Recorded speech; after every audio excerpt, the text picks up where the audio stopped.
What? Began to Wait, spread hold on. Yo, I'm not gonna lie, I wasn't expecting that.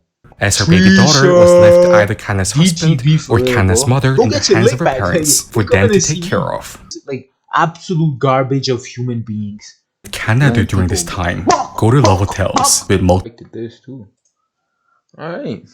I don't know what this is. Why somebody told me to watch this. The true story of Japan's worst TikToker. Why am I watching something about Japan TikTokers? このいらお天道様に向かって走るぞよ You know how she Asian.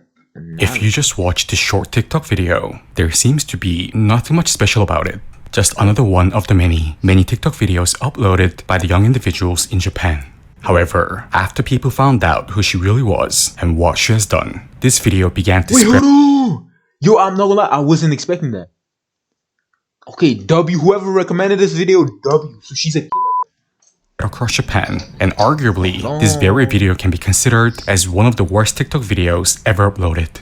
To find out why this video is so horrifying, we have to go a bit back in time and understand the timeline of this young person's life. In Japan's Shizuoka Prefecture, there was a girl named Watanabe Kanna attending a public middle school in her local neighborhood.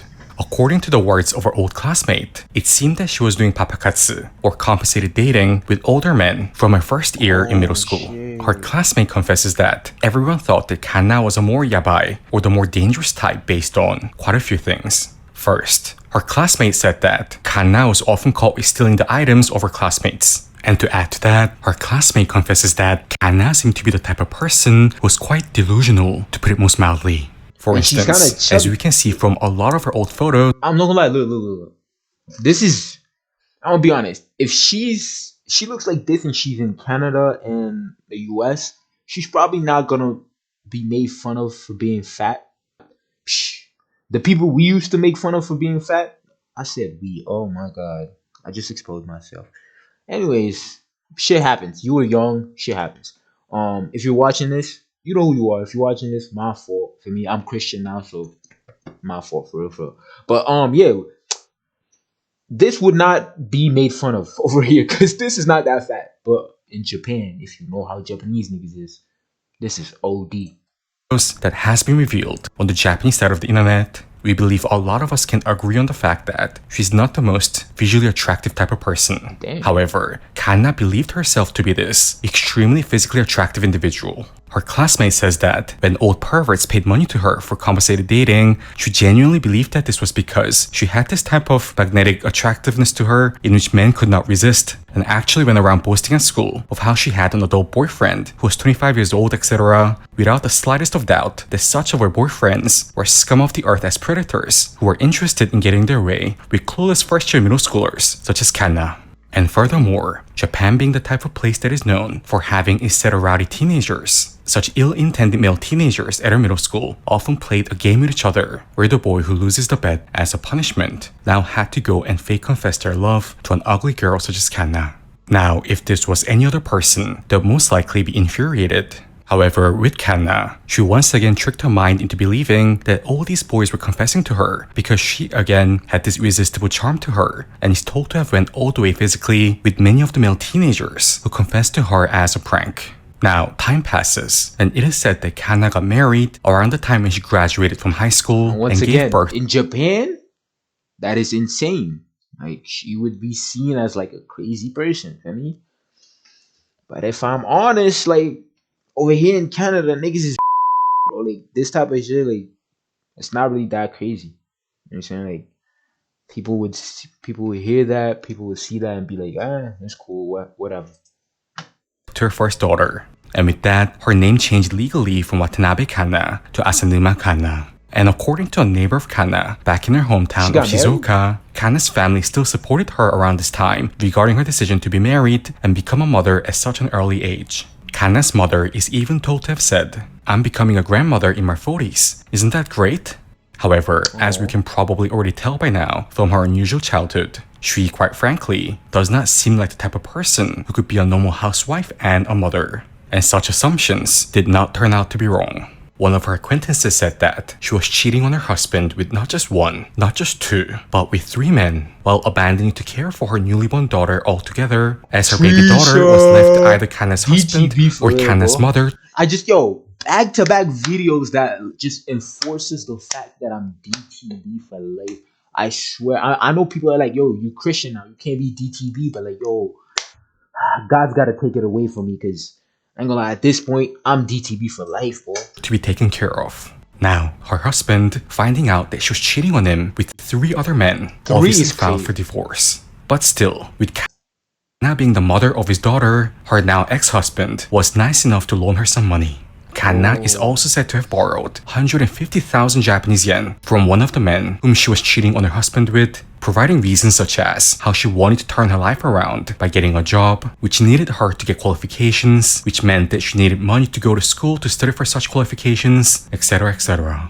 So with all this money that she borrowed from her ex-husband, as well as other men whom she cheated on her husband with, she once again left her daughter in the hands of her ex-husband or her family and left her hometown of Numazu, Shizuoka to the bigger city of Osaka in 2021. But then, it goes without saying that once she arrived in Osaka, she did not spend the borrowed money on studying for qualifications or preparing to get a job. She became widely known around the entertainment district in Osaka as a host mania, and it is said that there was no host club in Osaka that did not know her name.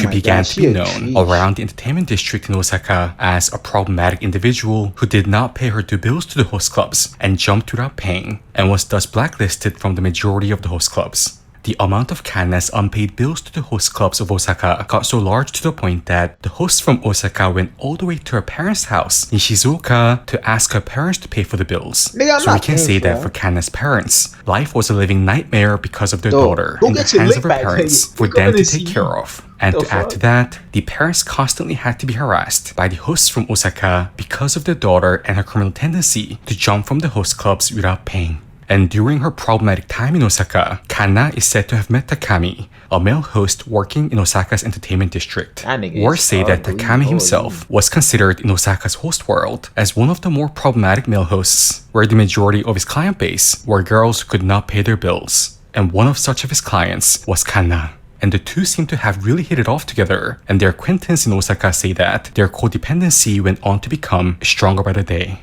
But then in August 2022, this notorious couple suddenly disappeared from Osaka.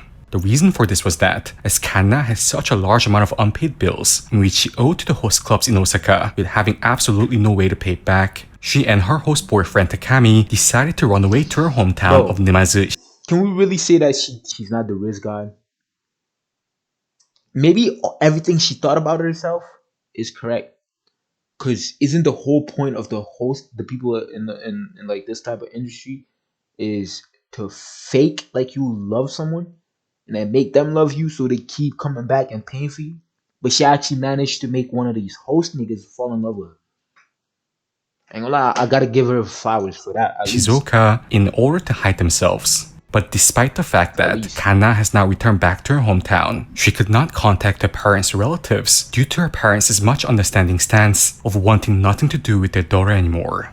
So it is said that Kanna and Takami is said to have stayed in an internet cafe in front of Numazu Station. An internet cafe resident who has been staying at the particular internet cafe where Kanna and Takami stayed in said that he started seeing them from around September of 2022 and how he thought that they were just a typical young couple who were staying in an internet cafe. He says that Kanna seemed like she had a large stomach, so he thought that Kanna was perhaps, in his words, eating too much. But it turns out, her large stomach may not have been all due to the exorbitant amount of food that she ate. We'll soon get to this part later. Fast forward to next. Oh my god, did she kill her kid? Ah, lame. Year on May 27th, 2020. No. Look, first of all, I love kids and all that. And I'm definitely against termination, let's say it like that. But I thought she was 23 at around 6:45 a.m., a man who was fishing on Senbonhama Beach in Numazu called the police and made an absolutely horrifying report. He said, "There's a corpse of a baby being burnt on the beach." After investigation, the police announced around a week later, on June 2nd, 2023, that the suspects were Kanna Asanuma and Naoki Takami.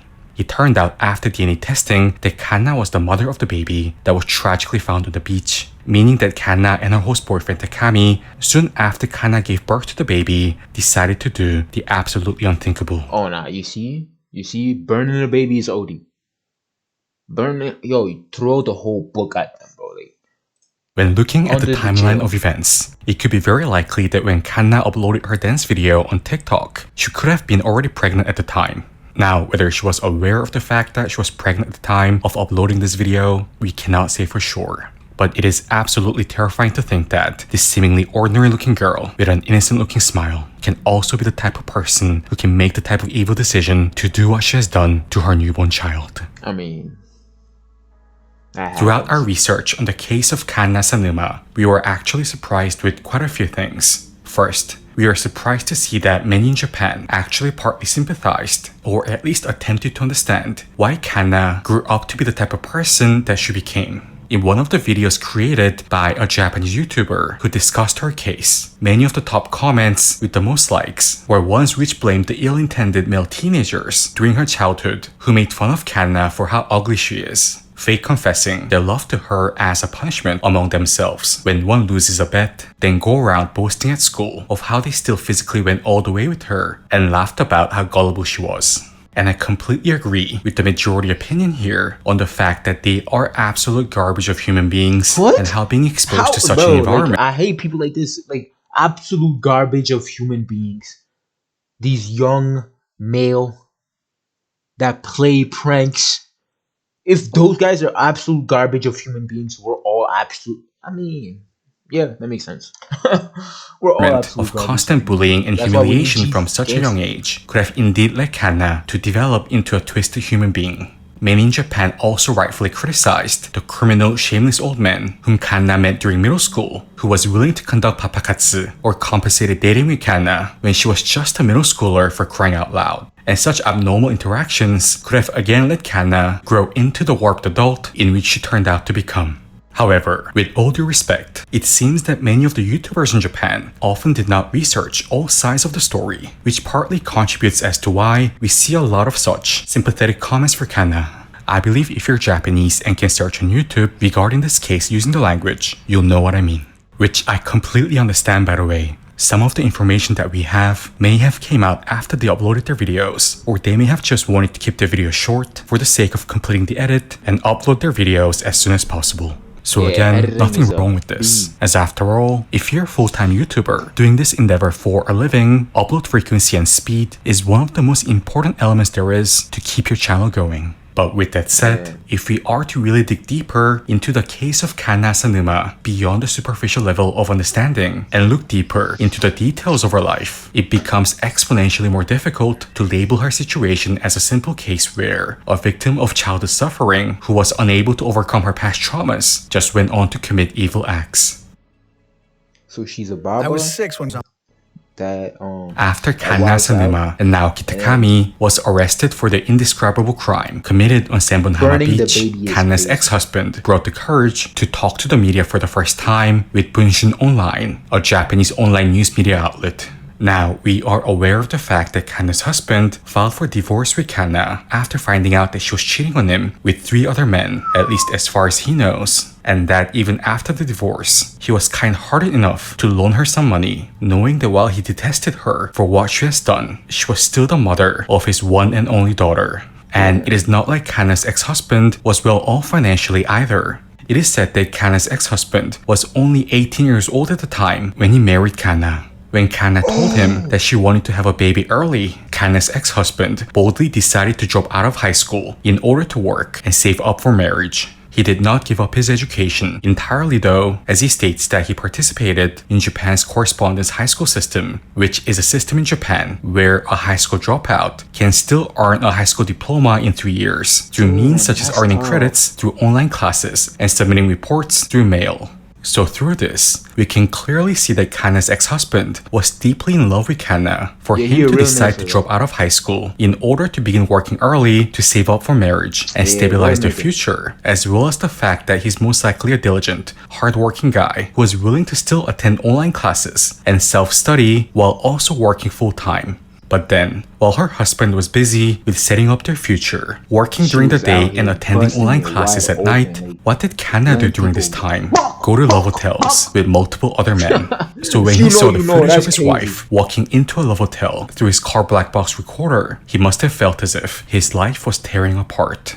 Now, during the time when Kanna was married, she was living in the house of her ex-husband with his family. But now that she was caught with cheating and has underwent divorce procedures, it should have been the case that she moved out of the house of her now ex-husband, right? Right. But then her ex-husband, at this point almost looking like an angel, also knew that Kanna was working part-time at a factory at the time and did not have the money to move out. So There's he allowed no Kanna way. to live in his family's house with his parents for several months, even after the divorce. Now, why Kanna did not move back to her parents' house, we do not know for sure, as there is not a lot of information out there regarding this. However, it does seem that while Kanna's mother seemed to be a kind enough person, again, we do not know the full details, but at least based on the fact that Kanna's mother welcomed the fact that she became a grandmother and has taken turns in taking care of Kanna's daughter along with her ex-husband, while Kanna was busy chasing hosts in Osaka, it seems that Kanna and her father were not on the best of terms.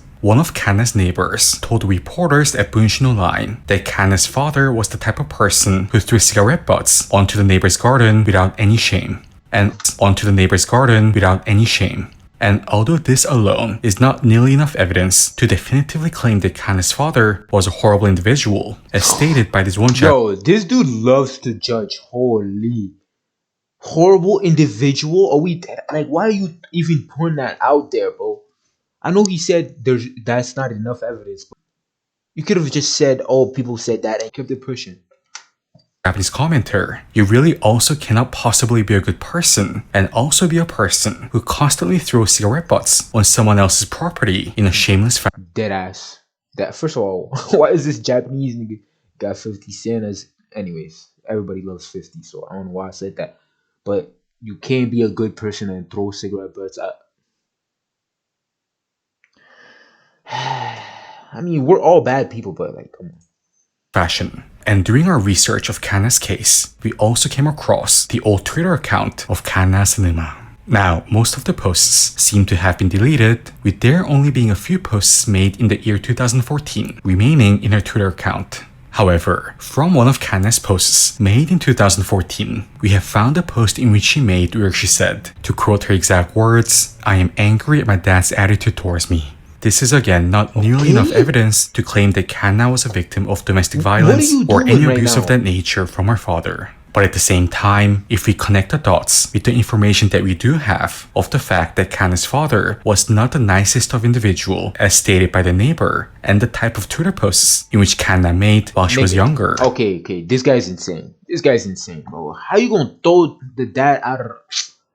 Boy, I feel so bad. We can at least safely assert that Kanna and her father did not have the best of relationship between them. So with that said, if Kanna was like any other ordinary person, she would have been extremely thankful at both her ex-husband and his family for allowing her to live in their house even after all that she has done. I think it's safe to say that her ex-husband's parents must have been so upset as well. This girl just ruined their son's life, only to claim that she has no money and nowhere else to go, so has to stay in their house. However, Kanna then did something which really went beyond any realm of common sense and would make anybody infuriated.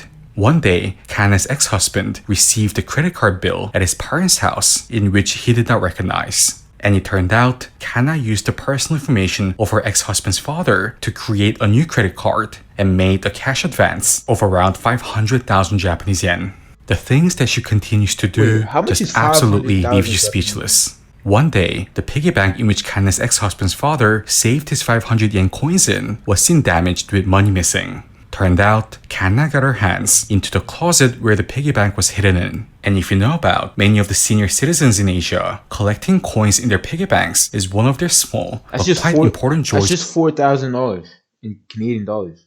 So 5,000 yen. So I mean, that's I don't know why I said just. That's a lot, but like. So she took $4,000. God damn, bro. Like, damn. Sometimes you just gotta, you know what I'm saying? of their lives. So it is said that the ex-husband's father got extremely angry over this theft, but still did not kick her out of the house as they understood her financial standing. But then one day, the ex-husband's father's Rolex went missing. The family, obviously knowing who the culprit will be at this point, asked Kanna whether she stole the watch. But this time, Kanna initially lied and said, "No, I did not steal the watch." So the ex-husband's family reported this to the police as a case of burglary. And during police investigation, Kanna confessed that yes, she did in fact steal the watch. But then, she still gave excuses for why she did what she did, such as how she was threatened by a male customer from the hostess club where she— I don't care. I don't care, bro. At this point, you took 4,000 grand and then you stole my Rolex. And then you lied to me, so I had to bring the cops in. So yes, you going to jail, nigga. I'm pressing charges. Like, what are we doing, bro? Used to work in to steal the watch. Then even after this, even after being investigated by the police, her ex-husband says that he found how his Gucci shoulder bag went missing. When he questioned Kanna on whether she stole it, she just admitted it this time and said that she has stolen the bag. So if we get all of this straight, she got caught with cheating on her husband with 3 other men, while her husband literally dropped out of high school in order to work and save up for marriage, as well as to financially prepare for the arrival of their daughter. But then, her ex-husband and his family was nice enough to let her still live with them even after all the suffering in which she has done onto her ex-husband, which again most likely broke the hearts of his parents as well. Then she steals the personal information of her ex-husband's father, creates a credit card under his name, then takes out 500,000 yen in cash. Obviously, she never repaid any of this money to her ex-husband's father. The family finds out, still forgives her. Then she steals the piggy bank of her ex-husband's father. The family finds out, is more than rightfully infuriated, but still allow her to continue living in the house, believing that she has learned her lesson this time and will not steal again. Then she steals the Rolex of her ex-husband's father, initially lies, then gets taken to the police, only to admit that she has stolen it. But being the saints that the ex-husband's family members are, they still do not kick her out of the house, as they know that— I don't think that's saint activities. I'm not gonna lie. I think that's idiotic activities. For me, the Bible does say turn the other cheek, but you got 2 cheeks. Pause. Oh my god. But I mean, there's no other way to say it. You got literally 2 facial cheeks, right? She slapped you in the first one. You said it's cool, stay. You give it a second cheek. She slapped you in the second cheek. Yo, you don't got no cheeks left. Pause. I mean, at that point, like, you get on bad timing, like, yo, I'm pressing charges. Like, Kanna has nowhere else to go. Then she goes on to steal the Gucci shoulder bag of her ex-husband. At this point, it is basically inevitable of how much her ex-husband and his family had to suffer because of Kanna. And in all honesty, Kanna seems to be the prime example of an individual with a case of kleptomania, a psychological condition where a person feels an overpowering, uncontrollable urge to steal. And after considering all information regarding— we just given her everything except say that she was crazy, right? She was power hungry. She thought she could get away with everything because niggas like you, like this nigga that is doing this video, always gave excuses. Like, come on, bro. Like, let's just say how it is. She's a bad person. Don't trust her. As simple as that. Like, regarding her case, I believe this was the very root of all of her life's overarching problems. Her psychological illness of not being able to resist her spontaneous urges. She most likely knows that she has a hardworking husband who loves her very much and is wrong for her to cheat. But when she sees a pretty man whom she finds to be attractive, she cannot resist the spontaneous urge to sleep with the man. She knows that she should not steal from her ex-husband's family, but when there is that Rolex in front of her, she cannot resist that spontaneous urge to take that Rolex. Even when she abandoned her baby daughter and left to Osaka, same case. She knows that she has to work for a living now and repay all her financial debt to her ex-husband, her ex-husband's father, for all the money and items that she stole, as well as to the man whom she cheated on her husband with, who is said to have also borrowed Kanna with 150,000 Japanese yen. But then, she walks by this host club billboard in the night entertainment district in Osaka, sees a bunch of pretty men on the billboard, then cannot resist that spontaneous urge to walk into the host club and splurge money on these hosts. She's a bad money person. which she did not even have. It is said that that in Osaka, she borrowed trying to money from baby several her and people say, like, by oh, using she her had very baby issues daughter with back in her hometown as saying bait. no. One She's man just from dumb. Osaka who borrowed money to Kanna confessed in an interview that she cried in front of him and said that if I do not pay back 200,000 yen to the loan sharks, they will take my baby away from me. The man said that Kanna was extremely realistic with her performance to the point that her story almost made him cry. So he said that he could not refuse but borrow the money to her as there were children involved. But what he obviously did not know at the time was that Kanna was completely lying. Kanna did not have to borrow any money to raise her baby daughter, as the entire custody of her daughter was in the hands of her ex-husband, who was doing all the raising. When her ex-husband informed Kanna that he was to have custody of their baby daughter, Kanna simply replied with a, "I understand." Kanna's ex-husband states that even he was surprised at how Kanna really did not give a single care about losing custody of her daughter, as I believe he most likely at least expected some struggle over custody or a hint of sadness from her. But then there was Kanna, who did not show the smallest degree of anguish when she gave up custody of her baby daughter, now crying and lying in front of strangers of how her one and only daughter, all of a sudden now, her raison d'etre, will be taken away from her if she does not give 200,000 yen to the loan sharks in a few hours. And you know how we call this? This is narcissist. These type of people are narcissists. They know how to act. They know how to tug people's strings and all that. Like, yeah, it's one of the many ways in which Kanna and her host boyfriend Takami manipulated and defrauded money out of people during their notorious time in Osaka. She most likely knew that using her very daughter, the daughter whom she had absolutely no problem giving up as bait in her elaborate stories to defraud people out of money, was an abominable thing to do. But then, when she sees a gullible looking person who seems to have some money on them, she just cannot resist that urge to lie and manipulate money out of them. And if we go over every single reported story of how she and Takami defrauded money out of people during their time in Osaka, this video would literally have to be 2 hours long. But we believe by far the worst way in which she manipulated money out of people only to never pay them back was this one, using her daughter, whom she did not even provide a little bit of fight for to keep custody, as the bait to make people let their guards down and sympathize with her situation. A single mother from Shizuoka who was working desperately hard in Osaka to raise her baby daughter. A situation that we all know by now is far from true. Now, before we move on with the video, please have a look.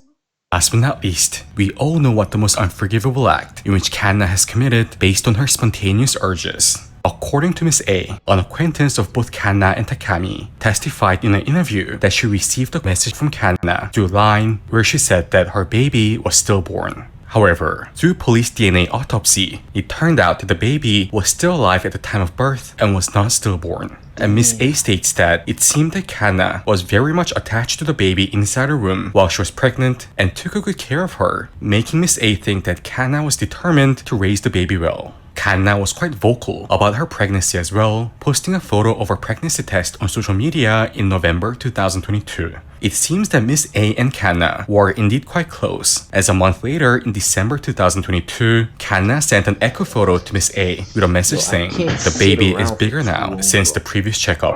A few months later, on February 2023, Kanna sent a video to Miss A of her baby moving inside her belly and was seen to have been undergoing a checkup at a hospital in Osaka. So with all of this considered, it does indeed seem, at least on the surface level, that Kanna did not want to make the same mistake in which she made with her first daughter and had the intention of raising the baby once she gave birth. But then, the circumstances in which she was in at the time was nowhere as peaceful as she would have hoped it to be. She already owed money to dozens of people in Osaka and back in her hometown. In fact, on the very day when the news of her indescribable crime got on the news, a host club owner from Osaka, let's call him Mr. H, testified in an interview that he was on his very way to an internet cafe in Nemazu to ask for a refund. Kanna is said to have owed over 3 million Japanese yen, or around 20,000 USD, to Mr. H's host club. Mr. H obviously did not get any of this money back, as Kanna has ran away to her hometown of Nemazu without the repayment. However, a few months later, Mr. H receives a bill for 120,000 yen under his name from an internet cafe near Nemazu station. It turned out that Mr. H borrowed a GPS-attached smartphone that was contracted under his name to Kanna before, while she was still in Osaka. Mr. H states that he did this in order to track Kanna's whereabouts so that she does not run away with her host club bills unpaid, but he obviously failed as Kanna ran away anyways. And using Mr. H's phone, Kanna made a mobile payment to pay for her and Takami's internet cafe bills, in which they accumulated during their time hiding in Nimazu. Damn, bro, So these guys Kanna are had hosts or deadbeats at the highest order. I'm not gonna lie. I'm gonna skip all of this. I'm gonna go all the way to can individuals such as Kanna be helped? I don't really care about all that. I'm gonna go. You know what? I'm gonna finish host club this. And owners, I'm gonna, such as Mr. H, literally chasing her so that she pays the unpaid bills. It is said that there was even a line chat group named the Victims Association of Kanna and Takami, consisting of people who were angry about not getting their money back. And many were most likely undeniably furious, as there was Kanna posting TikTok videos with the biggest smile on her face, or going to onsen trips with Takami and posting it on social media without paying back a single cent to almost all of their creditors. And talking about Kanna's host boyfriend Takami, it is said that Kanna and Takami did not have the best of relationship between the two. According to Miss A, Kanna and Takami often fought and broke up. It seems that they had trust issues as well, based on how they used a public location sharing app to keep track of each other's whereabouts, and using other people to verify whether Kanna or Takami was indeed at the spot in which the app showed them to be.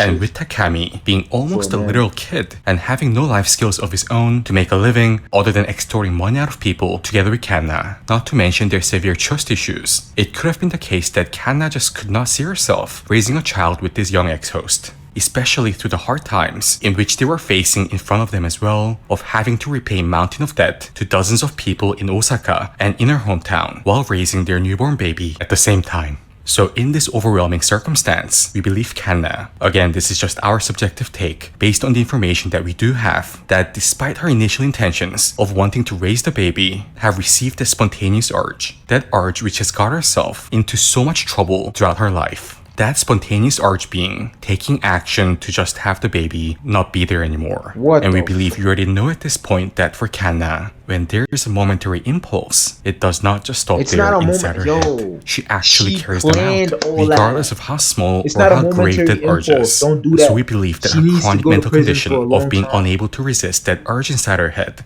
rather than stopping at the stage of cheating on her husband with multiple men or at the stage of kleptomania, now tragically has went to that irreversible, unforgivable stage in the one of taking away the life of our own child.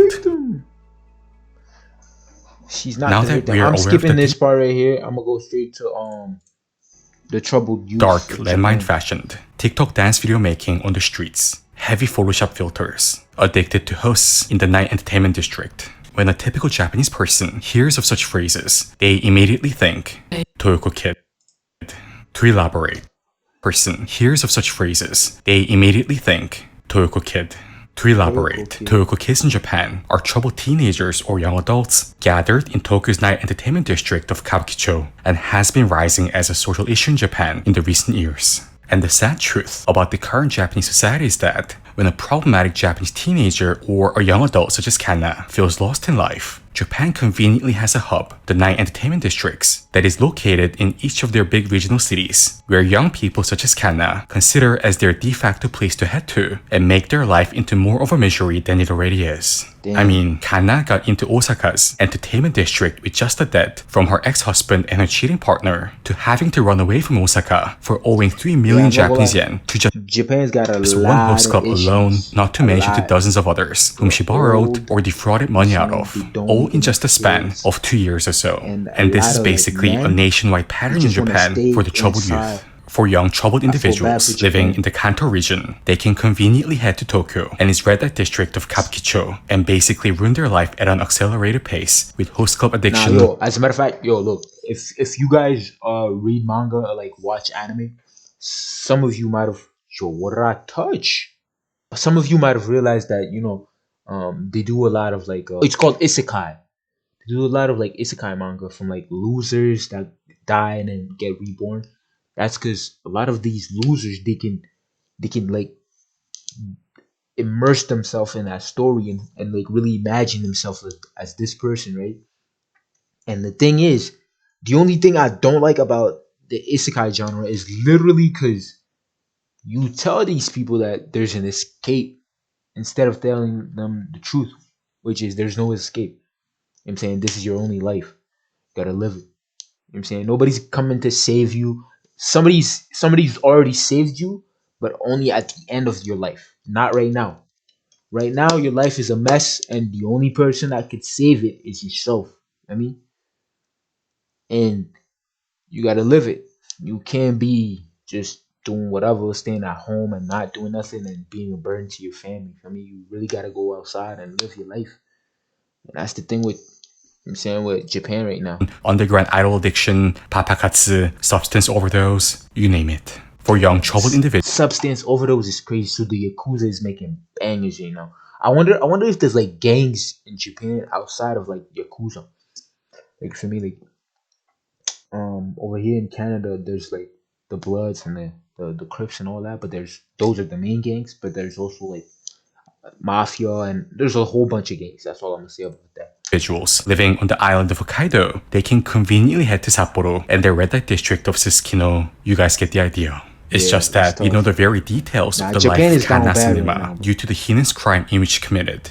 But at the same time, there are currently thousands, or potentially tens of thousands of latent kanas on the streets of the nation's night entertainment districts in Japan, ruining their lives at an horrifying cop pace. is- And what saddens us the is that cop is stalking entertainment her districts in and she Japan, don't give- ruining she their don't lives give at a an horrifying fuck, pace.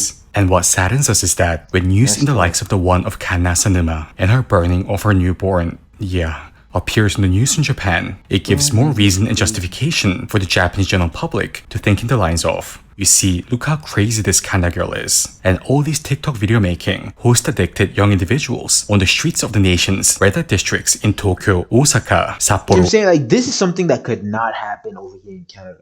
Like a host for girls? That could not happen over here, but like the girls are like they think they're like up here. I mean, like they would never go. Like basically, there is one for the females, but it's more like strip clubs. You know what I'm saying it's not really like a place where you sit down, drink, and then just talk to people. Um, I wonder what happens if people actually try this type of business over here. I don't and think the it'll be likes big. that look I like think it might Kana, go- although they may not be as problematic to the go same down degree in as Kana probably a Sanema, week. are still fundamentally problematic, delinquent beings that cannot be helped with in the first place. shoot. But let us have a look at the case of Mocha, for instance. This is a homeless girl in the middle of Tokyo's Arlight district who was taken physical advantage of by her father from such a young age and thus left her home because she really could not go back and suffer another day with her father. And thankfully, there are the admirable individuals in Japan, such as Haru Okada, our representative of the Japan Youth Mental Support Association, who attempt to provide support to the troubled youth of Japan, as in the case of Yeah, I can't Mocha. lie. I know there's a lot of like Christian organizations that go out there in Japan to try and help the young people and all that. I guess I'll start donating to those Christians people that go out there in Japan because I've heard of them, but I never thought like why would they need my donations? Because I always see Japan as like you know what I'm saying this place because they always say there's not a lot of like crimes. Like for me out there in Japan, everything's cool and all that, but like seeing this makes me feel like okay, I understand why Christians are like, nah, we need to go in Japan and help the youths out there and all that. Like, that makes sense. I feel bad. Who have suffered from childhood traumas, such as parents' divorce, loneliness, bullying, as assault, abusive parents, etc. Our NPO provides free consultations as well as employment support for these troubled youth. The only one that I didn't mean to laugh at was S assault. The rest, like, come on, what are we talking about? On the streets of Japan. For the audience in our channel who wish to support her endeavors or read our blogs, we'll put the links on the description. I'm pretty sure that's the end of the video. He talked about a whole bunch of other stuff. Make sure to go support this guy. He got 14K. Hey, thank you for the recommendation for this video because this video was definitely fire. I'll see you in the next video and in the next stream. So bye. I was praying to get in my baguette. Now I'm going up. I'm in a prayer.